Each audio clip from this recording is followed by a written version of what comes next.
অন্যান্য দেশগুলোতে তেলের দাম বাড়াতে বাংলাদেশে না বাড়াতে চোরাচালান বৃদ্ধি পাচ্ছে এরকম একটা বিষয় অভিযোগ শোনাচ্ছে। সেটা বন্ধে কোনো নির্দেশনা বা উদ্যোগ আছে কিনা? এগুলো সড়ক মন্ত্রী কথা বলবে, রেল মন্ত্রী কথা বলবে, নৌপরিবহন মন্ত্রী কথা বলবে, জ্বালানি তেলের বিষয়ে জ্বালানি মন্ত্রী কথা বলবে। তেলের দাম যেহেতু বাড়েনি সেজন্য চোরাচালান বন্ধে কোনো হ্যাঁ, জ্বালানি তেলের মূল্য বৃদ্ধি না করা এটা সরকারের একটি বড় সফলতা এবং অগ্রিম প্রস্তুতির কারণে আমাদের এই সফলতাটা এসছে।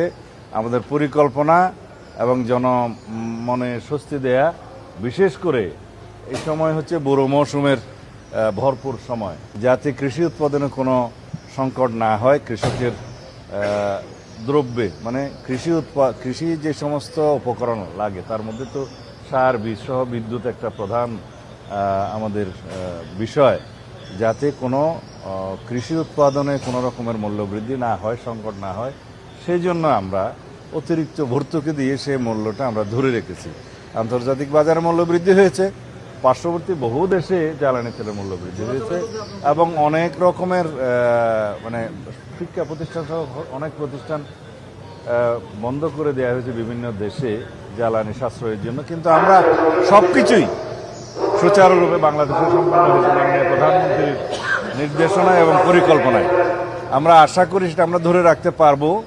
সামনের দিকে দেখি কিভাবে পরিকল্পনা করা যায়, আর যাতে জ্বালানি পাচার হওয়ার যে দুই একটি ঘটনা নজরে এসছে, এগুলো আমরা কঠোর হস্তে দমন করবো ইনশাআল্লাহ।